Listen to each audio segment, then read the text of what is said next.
Alright folks, down here today doing a little bit of modifications to my Hillbilly Express welding cart. No, I did not alleviate a grocery store of this buggy. It was donated to me.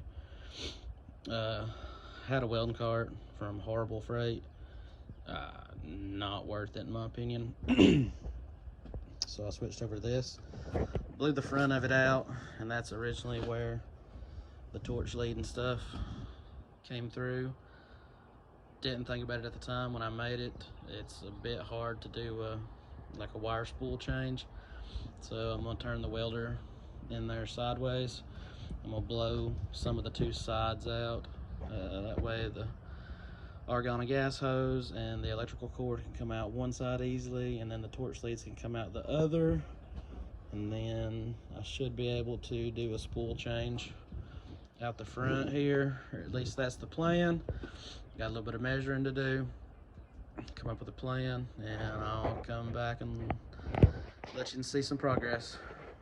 Alright guys, so didn't end up having to modify the welding cart nowhere near as much as I thought I was gonna have to. Kind of changed things up though. I thought if I cut on it much more, I mean, I've already lost some structure to it. I mean, it's fine as is, but I was afraid to cut on it anymore. I did cut some off the front, so the welder now sits, well, it doesn't sit on the bricks anymore. I had to add this wood here because my torch lead over the years from where it sags has got into some of the coating here, and the wire won't feed through it. Before I started all this, the welder was welding. Now, unfortunately, it no longer welds, so I will be having to buy a torch lead. Tried to call Eastwood, but they was closed for the day, or already closed for the day. But yeah, I didn't have to end up doing all the cutting on it I thought I was gonna have to do.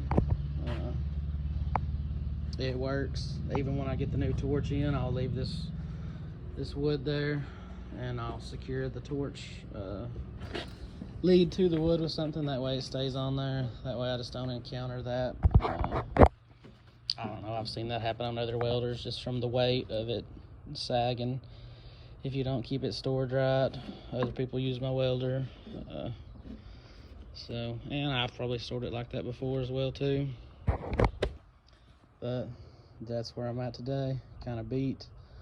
Had to do a lot to get here. I didn't start out with wood. I started out with some angle iron. I had to dig in my metal pile to find what I was looking for. I had to prowl it all out just to find the one piece I was looking for. That idea ended up not working, so I scrapped that, and I just went to some good old simple wood here. Like I say, it supports it well. It's kind of helter-skelter right there right now, but it supports it. And then I'll secure the torch lead down to the wood with something, probably just some zip ties. That way it's I can cut them if I ever to change the spool. I was gonna cut the side of it out over there, that way I didn't have to lift the welder up when I had to change the spool, but like I said, I figured that would compromise the structure too much. Just doing what I can with what I got, trying not to spend no money, and ended up, well, I probably ended up costing myself some money today by messing with that torch lead. GoFundMe in the description if you want to contribute. I sure would appreciate it. Maybe I'll quit costing myself money.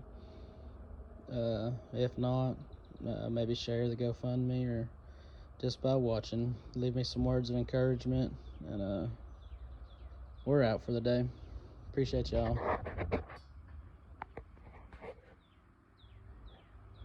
A little bit more of the 6.5 over there. No real change to it. We down here trying, we chipping away. Bye.